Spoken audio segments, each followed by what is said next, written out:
What's up guys? Ngayon pupunta tayong opisina. Ang gamit natin ngayon is Vespa 300 GTS 300. Napakita ko mamaya sa picture kung anong Vespa siya. Gumagawa natin ng walk around. Ayan, walk around. Nakikita nyo, napakalapad niya compared niya sa PCX. Palapad to. Laki nito. Sa gilid, yan, nakamalosi siya. Full malosi. Gulong maliit. Ganyan naman ang Vespa. Tapos single sided. Sa likod, yan, same din. Kita nyo, lapad, diba? Ito ang lapad. Ito sa angle naman na to. Yan, malapad talaga. Ngayon lang.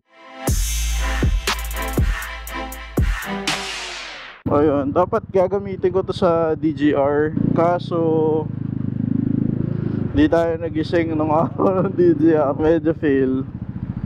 So naisip ko na lang na gamitin ko siya today. Pupunta sa office. So it's a Vespa 300V. Ito ay GTS 300 year 2020 na Vespa. Kung makikita nyo, malaki yung body niya kasi sobrang laki. And metal siya, hindi siya plastic. So medyo may kabigatan siya. Pero pag tumatakbo na siya, hindi mo na siya ramdam. Kasi malakas yung makina niya, 300 cc. So para ka naka X-Max. Pansin ko din, lakas ng acceleration kasi nakamalosi na to. Yung exhaust din natin naka aftermarket din na malosi. So naka full malosi to. So lakas ng lakas ng arangkada. Compare sa yung mga Vespa na S125, malakas din yun eh. Lakas din sumibat nun. Pero ito ibang level. As in, parang hindi ka talaga mabibitin sa overtake kahit gulatan. Yan o. Lakas. Parang naka big bike. Parang naka big bike na scooter. Parang naka Dominar actually. Parang ganun siya. Lakas o. 80 agad. Kayang-kaya na nito mag 100 agad lang lang. Pitik-pitik lang o. Go 100 na siya agad. Lakas. Compare mo dun sa ADV 160 ko, wala, iwan to. Kasi malakas talaga siya. Ibang level siya ng lakas. Parang yung 100 sa kanya wala lang eh. Parang andali tuloy mag-overtake. Ayan, na-overtaken lang natin lahat.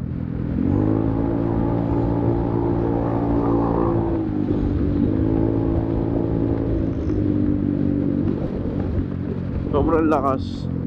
Maganda siya pang daily kasi ang dali niya i-overtake. Grabe. Tapos sa seat height,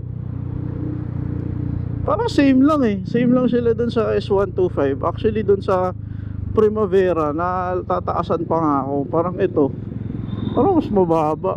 Parang mas madali siya. Tapos ang lapad niya. So yung paa mo, hindi, parang feel mo hindi ka cramp dito sa GTS 300. So brakes niya, aftermarket na rin to. Pero syempre naka Brembo to sa harap, kaya sobrang lakas. Naka Brembo brakes, tas aftermarket na levers. And side mirror natin iba na rin. Lakas ng preno nito. Pero sa lakas din kasi ng torque nito, dapat malakas din talaga yung preno. So tama lang. Sa price nito, I think nag-range to around 300 or 400,000. Lagay ko na lang yung price nito dito. Yan, ito yung price niya. Nasa premium range siya ng mga scooter. Pero grabe kasi talaga features nito. Tapos yung upgrades pa, wala akong masabi. Tapos yan, naka aftermarket levers na siya. Yung natatakbo pa lang nito, nasa 3,000 pa lang. Hindi masyadong ginagamit ng tropa namin tong Vespa na to. Pero mas gamit to kaysa sa BM niya. So shoutout kay Vince, siya yung nagpahiram sa atin ng Vespa. Sa seat height, someone like me na 5'2", for me, mas ano to eh, mas compared ko sa ano, nang nasakya ko pa lang kasi S125 at saka Primavera na 150. Parang mas mababa pa to. Mas malapad yung upuan, oo, pero mas mababa siya. Hindi siya ganun kataas. Yun o, nabababa ko yung paa ko. Tapos naka-stickers lang ako kasi papasok lang naman ako sa office.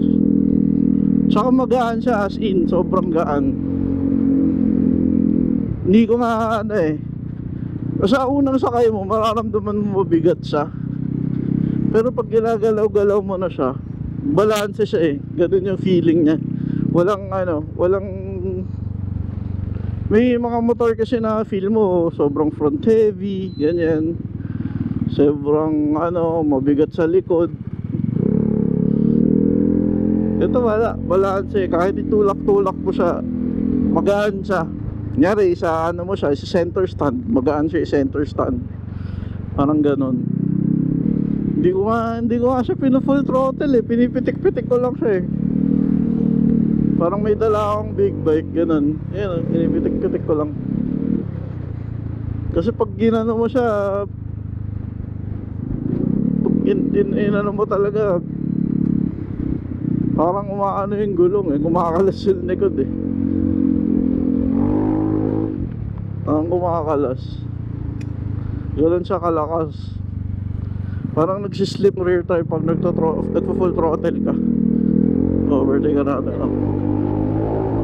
Wah, lakas. Dali overtake. Ayun lang, traffic. Sa init,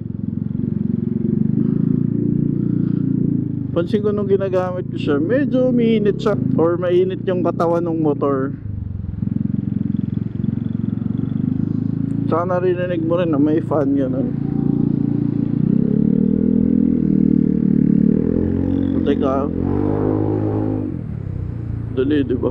Grabe to scooter na to. Parang init.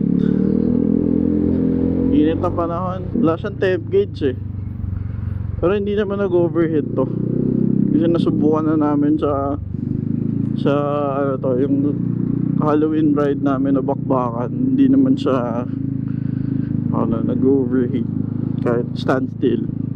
Pero medyo mainit yung panahon. Ito medyo ramdam mo na umiinit siya. Pero malaki kasi yung makina eh. So parang ano lang, mas malaki makina, mas mainit. Ganun talaga. Kahit anong bikes for me ah, mas malaki, mas mainit. And suspension wise, sa motor na to, compare ko sa ano meron tayo niya, ADV. Medyo ano siya, may tagtag siya. Matagtag siya actually. So ramdam mo yung mga bumps. Pero okay lang kasi malakas kaya yung makina nito. So parang sporty feel siya. Parang sporty scooter siya, ganun. Kasi sa ADV yun talaga parang plush. As in, idaan mo sa lubak, walang problema. Ito, yan, nakita nyo, nagbabibrate gano'n. Pero ang maganda naman doon, road feel. Kasi ramdam mo yung surface mo, yung traction mo sa ano, sa kalsada. So okay lang din. So overtake naman, madali lang din siya. Though, ayun, since Vespa to, pataas yung seat height niya. Pero very manageable kahit sa tulad kong maliit lang.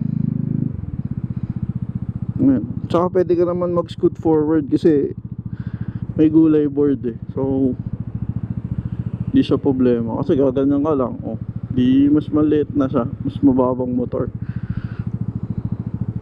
Pero very manageable. Tsaka ang gaan sobra. Yun oh, parang laruan lang. Tapos nilagyan na rin ng tropa ko ng quad lock. Kaya ano, Pwede na pang travel.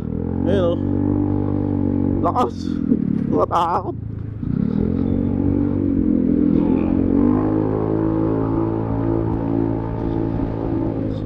Nalulula ako. Kahit ano lang to, kahit scooter lang, sobrang lakas, me. Lakas, as in, pag bigla mo nga itong piniga, nakakalula siya. May lula feel siya. Eh kung gagawin ko sa ADV yun, sa Aerox, sa NMAX, kahit i-full throttle ko, hindi ako nalulula. Kasi syempre sanay tayo sa mabilis na motor. Pero ito, nalulula ako. May lulang feeling siya. Ganun siya kalakas ng 300cc. Pero yan nga, yung sa suspension niya, parang kumakalog yung katawan ng motor. Pero bakal din kasi, dadaan ka sa lubak. Since metal body nga to, as in kakalog talaga yung ano, parang nagkikis-kisang bakal yung tunog niya. Kaya siguro yung iba dito nag-o-lens. So ito, maano talaga eh, pag dumaan ka sa lubak, parang kumakalog-kalog talaga siya na bakal na ano, kumakalansing na bakal, parang gano'n. Sobrang init. Kaya masarap may scooter eh. Tinatamad kasi ako magdala ng sasakyan. Parang mas gusto ko ano, pag pumunta ako ng office, quick in and out lang. After ko mag-office, out na ako. Well, after ko kunyari magpunta man ako ng office, mga ilang oras lang nasa bahay na ako, parang nag-rides lang ako. Gas consumption nito, pinultang ko siya, wala pa naman bawas. Do malakas talaga siya kumonsumo compared mo sa mga 125, 150. Parang mga nasa 30 kilometers per liter to. Hindi siya 40 levels. Pag sobrang gas full ka pa, mga nasa 20 lang to. 27, 28, 29 ganun. Pero nasa 30 kilometers per liter siya. Eh lang, dahil nga matagtag yung suspension niya, medyo nakakapagod din siya. Kasi lahat ng bumps ng kalsada, ramdam mo by feel. So medyo nararamdaman ko yung pagod. Pero overall, masasanay ka rin sa ganito kung ganito yung motor mo eh. Sanay ka sa tagtag niya. Or kung hindi ka naman dumadaan sa mga gantong lugar, katulad ng C5 na notorious sa lubak, wala kang issue. Anyways, yun lang. Balik tayo pag nasa BGC na tayo. And kung may comments pa ako, skip tayo sa BGC. Anyways, ayan, nasa BGC na tayo. Sobrang init. Pero yan, verdict ko sa motor na to, nasa 9 out of 10. Overall, perfect scooter siya. Power, yung seat height, may gulay board. Siguro ayoko lang dito yung suspension, medyo matagtag.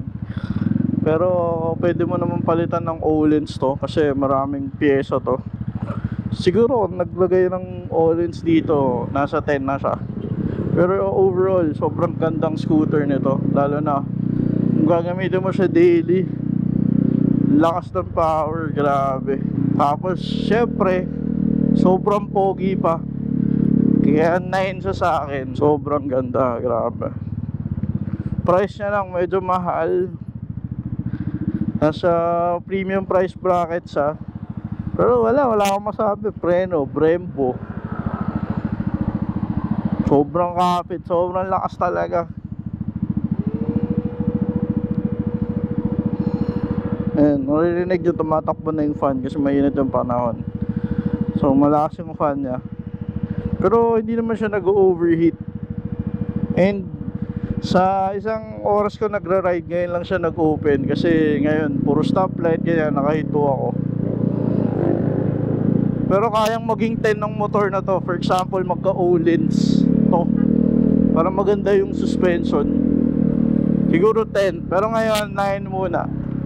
And overall, perfect scooter. Sobrang ganda. Wala akong masabi. Ayun lang guys. Lapit na ako sa office. Dito ko natatapusin yung vlog. Thank you guys for watching. And see you guys sa next video. Bye bye.